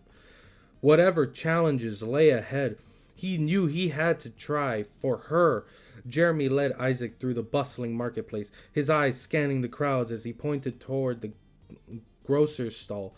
She was around here somewhere, he said, a glint of mischief in his eyes. Now remember what I told you. You can't just walk up and blurt out, "Hey, remember me?" Though you might want to. Take your time. Isaac stopped in his tracks, a nervous laugh escaping him. What should I say, Jeremy? I mean, this is someone I... His words faltered, his heart pounding in his chest, as the thought of seeing Riza again overwhelmed him. I can't just go up and say that, can I? Jeremy chuckled, giving him a sly grin. When you love someone, anything is possible. But maybe don't start with, hey, remember me? Try something smoother. Sure you've thought about this moment. Isaac took a deep breath, absorbing the advice, his nerves still buzzing as they made their way closer to the grocer's stall. He could see the familiar figures among the crowd, busy shoppers, children running, carts being pushed. But there, standing tall among them, was Riza. His heart skipped a beat. Her hair, dark red and flowing, caught the sunlight, and Isaac could already see the strength in her posture. Her tall, muscular frame only seemed to have grown stronger since their last encounter. The sight of her brought memories rushing back of their time together, their shared battle, and the laughter they exchanged. Isaac's mind wandered for a moment. He imagined walking up to her, pulling her close, and pressing his lips against hers in a passionate kiss. The thought of holding her again felt so real, so close. But he snapped back to reality, shaking his head. He couldn't let his emotions take over. Not just yet. He had to be calm, composed. With newfound resolve, Isaac stepped forward. He approached her slowly, his heart pounding in his chest, and when he was right behind her, he cleared his throat softly. Hello, my lady, he said, his voice steady but filled with warmth. I do hope you remember me. He bowed as any good jester would, and with a flourish of his hand, he produced a rose from his sleeve. Holding it out to her, his sleight of hand was smooth, practiced, and his gesture was one of both humor and affection. Riza turned at the sound of his voice, and her face broke into a smile that made Isaac's heart flutter. Of course I remember you, she said, her voice light and musical. My funny little friend, how fare thee? Isaac couldn't help but smile at the sound of her laugh. That same joy and warmth he remembered so clearly. I fare well, my lady, better now that I see you again. Her eyes twinkled as she glanced at the rose in his hand. You always know how to make me smile, don't you? She teased, taking the flower with a playful grin. Isaac's heart soared. Maybe this time things will be different. Maybe this time he wouldn't have to walk away. Isaac stood before Riza, his heart racing as he greeted her. How fare thee, my lady, Riza? He asked, his voice filled with both respect and affection. Riza's expression softened as she smiled at him. I am no longer a bandit, Isaac, she said, her tone steady, but with a hint of pride. I've become a mercenary now, and so has my crew. We are here in the capital to rest and gather supplies. We have agreed to help the king with his current campaign against a rival kingdom. Isaac's ears perked up at the mention of the king and the upcoming siege. A campaign, you say? What castle are you besieging? He asked, eager for any chance to get close to her. Riza's eyes darkened slightly as she spoke of the mission. The castle we're going to besiege was stolen by the kingdom of Jovia. The king has asked us to take it back, offering a good amount of coin for our trouble. We've agreed, of course, she explained. Isaac saw an opportunity, one he couldn't let slip by. He felt a burning desire to be near her again, to fight alongside her as they had done before. Without hesitation, he asked, Would you allow me to join you? I would be honored to fight by your side once again. Riza's face lit up with a smile, and Isaac's heart seemed to skip a beat. I long to fight beside you again, my funny jester, she said, her words like music to his ears. The warmth of her smile made him feel as though he had found his place beside her. Isaac's voice became softer, more earnest. Think of this as me honoring the promise I made to you, my lady. I shall follow you wherever you lead. Her smile grew wider and she nodded. Then it's settled. Welcome back, Isaac. I'm glad you're with us. Isaac's chest swelled with happiness. He would do anything for her, fight beside her, support her, and perhaps in time win her heart. His resolve had never been clearer. Isaac, feeling an overwhelming sense of joy, decided it was time to introduced Riza to his newfound brother, Jeremy. With a warm smile, he gestured to the young man standing beside him. This is Jeremy, my brother, Isaac said, a deep sense of camaraderie in his voice. Jeremy returned the smile, giving a friendly wave as he stepped forward to greet her. Riza's eyes glinted with curiosity as she met Isaac's companion. With a simple nod, she acknowledged him. A pleasure to meet you, Jeremy, she said, her voice as confident as ever. Isaac, feeling proud, then turned to show her something else.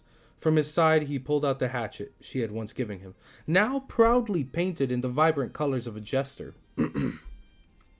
This is the hatchet you gave me, he explained with a grin. It's become my own, adorned with the jester's colors. Just like my heart, I've come to treasure it. Riza's gaze softened as she took a step closer to admire the transformation. It suits you well, Isaac, she remarked, her tone touched with approval. As the night went on, the three of them sat around the fire, exchanging stories, laughter, and plans. Isaac and Riza spoke late into the night, sharing stories of their lives, their pasts, their ambitions. With each passing moment, Isaac felt himself drawn to her more than ever. He cherished every laugh, every glance, every word she spoke. When it was time to part ways, Isaac walked with her back to her camp. He once again greeted her band of mercenaries, each one offering their hearty nod or brief exchange. It wasn't long before Isaac found himself standing before her brother, Samuel, who now regarded him with a warmer gaze than the first time they had met. The tension between them had eased, and Samuel gave Isaac a more genuine, if not entirely approving nod of acknowledgement. Isaac smiled back, feeling the sense of unity growing among them all. The night was spent in good company, and Isaac couldn't help but feel that he had found a place with Riza and her crew. A place he could probably call home, at least for the time being. Their conversation flowed effortlessly, each word spoken with ease, and as the night wore on, Riza invited Isaac into her tent. The warmth of the firelight and the quiet serenity of the night filled the space between them. As the hours passed, their laughter echoed light and free until a sense of joy took over. Isaac, in his playful way, caught her hand and with a mischievous grin led her into a dance. Gotta hydrate more.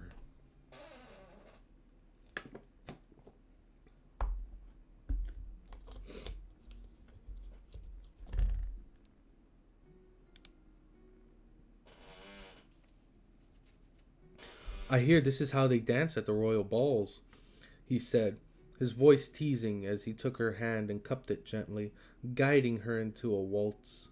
With no music to accompany them, Isaac hummed a soft tune, his steps light and graceful as he swirled them both across the floor of the tent. Riza's laugh was a melody in itself, and she followed his movements with ease, her eyes twinkling with a mix of amusement and admiration. As they danced, Isaac found the words he had longed to say. I think of you often, Riza. Ever since our first meeting, you've invaded my thoughts and my heart. You've stolen a treasure very dear to me. Riza smiled softly at his words, her cheeks turning a gentle shade of crimson.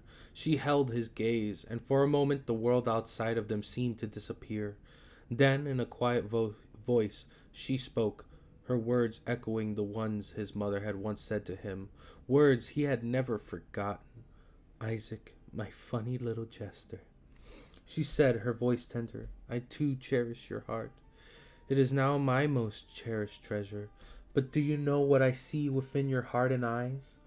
Isaac's breath caught in his chest as he leaned closer, her voice full of warmth and certainty.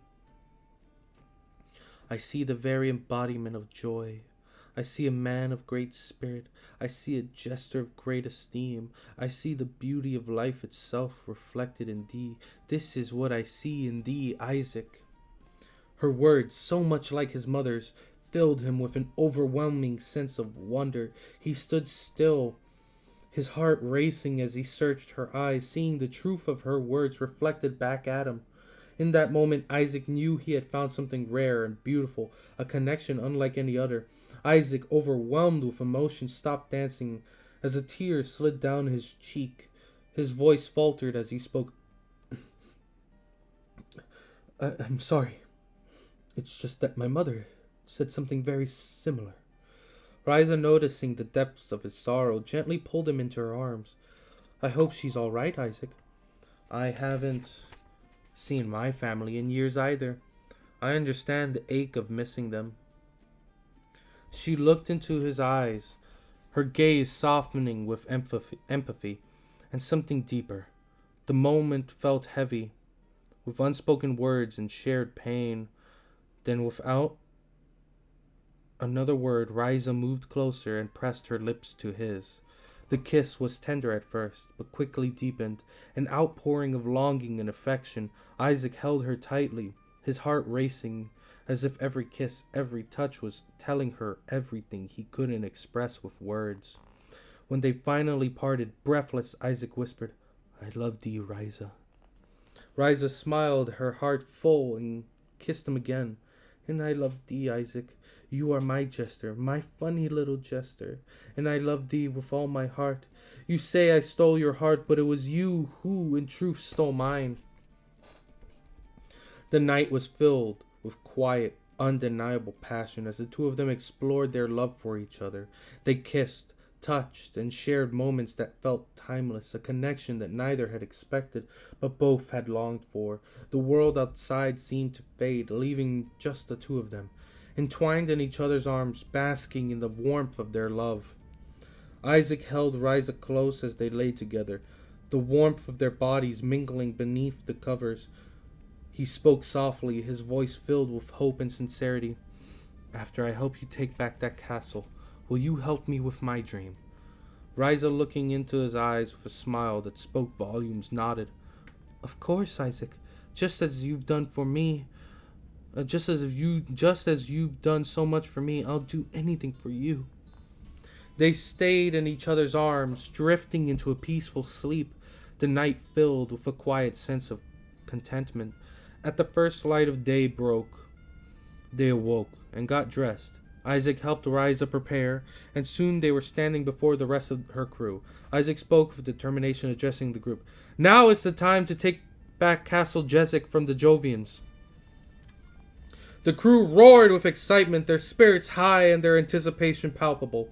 Isaac, ever the performer, lightened the mood with his unusual humor. As they mounted their horses and began the journey toward the castle, he told jokes and funny stories to keep morale high. His wit was infectious, and even in the face of impending battle, the group found themselves laughing, their spirits lifted by his antics. Isaac's presence seemed to make everything feel lighter, as if no matter the outcome of the battle, they could face it together, united and joyful.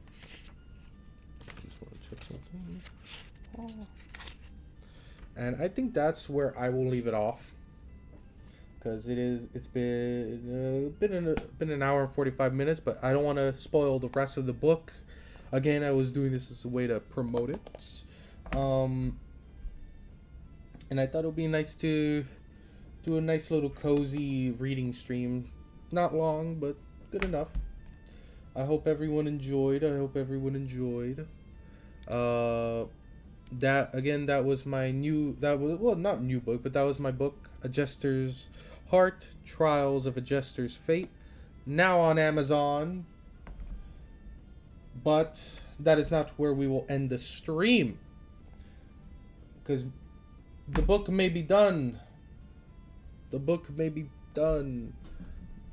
But I would like to speak with chat for a bit. Ask opinions. What is your opinion so far of the book? What do you think of Isaac? What do you think of Riza, Jeremy? What do you think of the plot? I'm curious to hear everyone's opinions, because I love hearing opinions. I actually genuinely love hearing opinions. There's a lot more that happens in the book, by the way. A lot more that happens in the book. Interesting plot so far? Yes. It is an interesting plot. Like I said, I've worked on this book for like a couple of years. This has been a couple of years in the making. That was chapter That last chapter was chapter 5. Oh, ad. Whoop.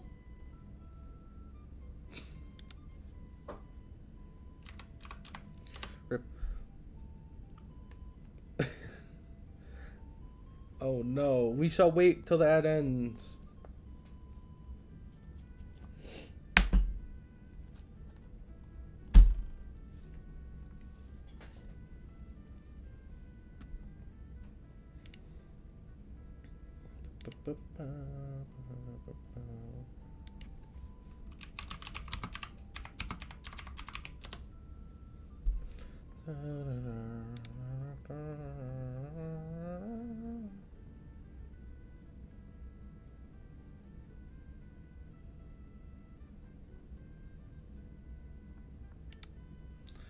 Oh my god.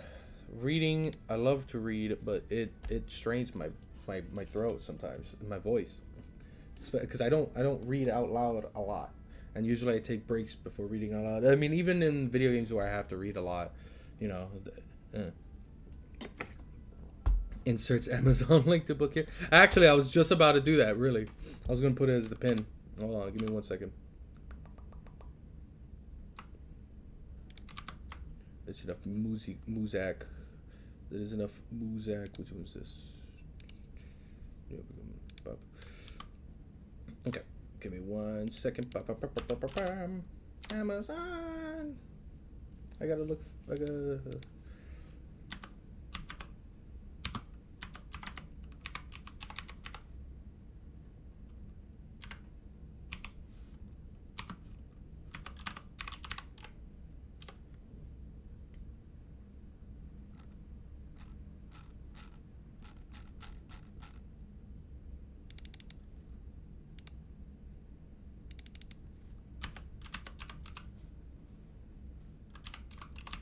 Hold on.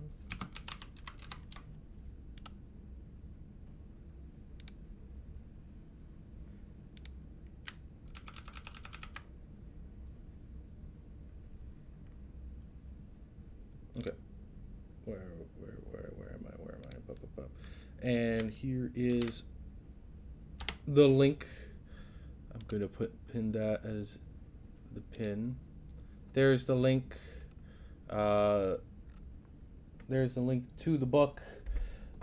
Feel free to check it out. You know, feel free to give it a little checky wecky. It'll take you right to the Amazon page. It's currently on sale for Kindle. So on Kindle you can get it right now for $4.99. I'm just kidding. It's not really on sale right now. It's just the Kindle version is cheaper than the paperback, but you know, it's whatever. You know, you can choose whichever version you want. I personally prefer paperbacks because for me as a reader, I like to have something in my hand.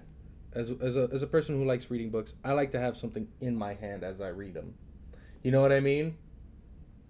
Because like, and it's also nice to just have. Yeah, you can hear the book. I don't know if you can hear that. But I like to have stuff in my hand as I read them. I don't know. There's something better about having a physical book in your hand instead of like reading through like an iPad or something. But this is the first of a series called The King of Fools. And The King of Fools follows Isaac and his adventures. There are 2 more books, but they're more self-published than one that was published through a company. Because this one is a reprint, I would like to say, like a republished version of it. But the sequel is also out on Amazon right now too. You could probably find it when you find the book. The sequel is called A Jester's Mind, Laughter's Lies, and the Bonds of Blood. And then the third book, which is the finale in the whole trilogy, is called A Jester's War, Dance of Daggers. All 3 books are available on Amazon. I am also eventually going to reprint or like kind of do like a republishing of the other 2 books, you know, Jester's Mind and The Jester's War, but that's gonna be a while because like I'm gonna have to like see if I could even afford doing that. But yeah. So that was A Jester's Heart. Uh, it is about, like, in terms of length, I'd say it's a good couple, maybe like 2 3 hours, maybe. I don't know. It's like 172 pages. 172 pages. Not a long book. Not a long book at all. I'd say like it's a decent enough size, right? Right. Um, it's got about, how many chapters does this have? How many chapters was it? About 13 chapters. We finished on chapter 5, The Warrior and the Jester. Um, and I'll give you a little sneak peek on what each chapter names are, because there's chapter 6, The Siege of Castle Jesek. Chapter 7, An Audience with the King. Chapter 8, Contest of Fools. Chapter 9, No Comedy Without Tragedy. Chapter 10, Taken. Chapter 11, Medicine and Tears. Chapter 12, The Hanged Jester. And Chapter 13, which is the epilogue. And yeah. And a couple things when writing this book, it's it took a while writing the first book, because I remember it took me a few years. I remember when I first did writing for it, it was under a different name. I was given a different name. It was going to be called uh, the Jester, the Jester torn between two jokes, or it was a dumb name. It wasn't a very good name. And it had a completely different plot. But as I was writing, I was like, I don't like this one, so I kind of did a bunch of rewrites, and I eventually chose this plot that's out now. And it's much different than the original plot, because the original plot was going to be the Jester, and he was just going to be known as the Jester. He wasn't even going to have a name. He was just going to be known as the Jester, and he was going to have like a love triangle thing with um a thief and the prince, right? And there are still some sort of aspects of that, but not really. Um, but the whole book was just gonna be like, oh, it's just this love triangle book and blah blah blah blah and not much else. But yeah. The and then eventually, as I was writing, it evolved into something different. So I changed the name, the chapter names, and I gave Isaac an actual name. He wasn't known as just the Jester anymore. He became known as Isaac. And through that came A Jester's Heart, and I'm more proud of it than any of my other books, and I love my other books, trust me. But I'm sincerely, genuinely proud of this one, and I hope a lot more comes to mind with this book.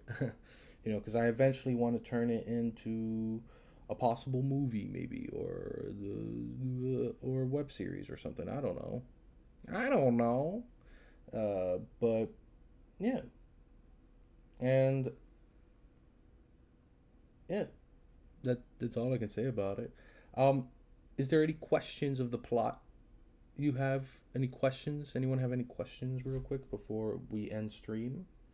And we may do a little raid. I don't know, because I think it would be nice to do a little raid.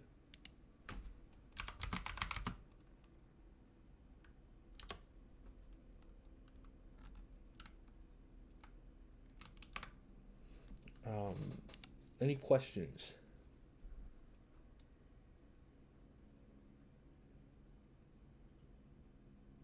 The man's got goals. No one shall stop him.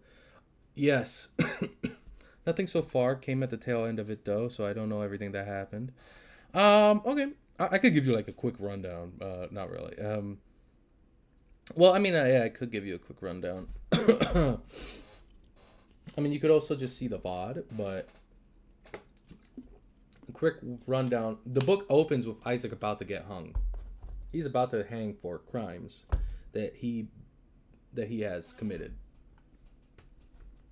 Um, and we're kind of just seeing his life before that. You know, we're kind of just seeing what his life was up till that point, and we see that he's met a bandit queen, a bandit, you know, a woman named Riza who's strong, powerful, um, beautiful, and he's fallen in love, and he just like kind of and his whole goal is to become the king of fools, you know, the royal jester. And yeah, and then like I believe you made it to the point where he made it to the city, the capital city, and he became friends with Jeremy, and you know it from that point. You know, he became friends with Fief. I would read more, but again, I don't want to spoil too much. I feel like 5 chapters was good enough. That's a good half of the book right there. 5 chapters. Uh, I figured that would be more than enough for now. Um, but I, like I said, I'm extremely proud of this book, and I want nothing more than for it to actually do well, because it's nice to be able to kind of like, what's the word, express my creativity through a book. You know what I mean? Does that make sense? I don't know if that makes sense. I don't know. Does that make sense? I think it does. No, but yeah, it, writing is a passion, honestly. Yeah. Well, I have no one I want to raid at the moment, so I think we're just gonna end it here. I hope everyone is nice and cozy and sleepy and comfy, and you've had your waters, your foods, and you're in beds. Attempted humiliation turned murder is an interesting turn of events that made me laugh. Yeah, yeah, yeah. That is who. Yeah, that is something that happens. Att- Attempted humiliation turned murder is an interesting turn of events. That, yeah, if you think about it, it is. Oof. Just imagine, you're like, oh, let me prank real quick. Let me prank this guy real quick. Oh, I accidentally killed him. Whoopsies. Whoopsies. Um, but no, I guess that's all for tonight. I hope everyone has a good night. Good night. Sleep well. Get all cozy. Be ready for beds. I know I'm gonna probably knock out in a bit. I'm tired. I'm so hungry. I didn't eat much today. I'm probably gonna do something for food. Maybe like make a burger, or even maybe I'll probably just get something out. Get myself. Ooh, you know what I could get myself that I'm kind of craving? Un sándwich de cubano. A little Cuban sandwich. Or a medianoche. Ooh, a medianoche sounds about good right now. I'm not gonna lie. And then a little bit of a flan. Making myself hungry again, or making myself even more hungry. Just thinking about that. All right. I keep stalling because I don't know why. My brain just doesn't know when to say goodbye to you guys. I love you all.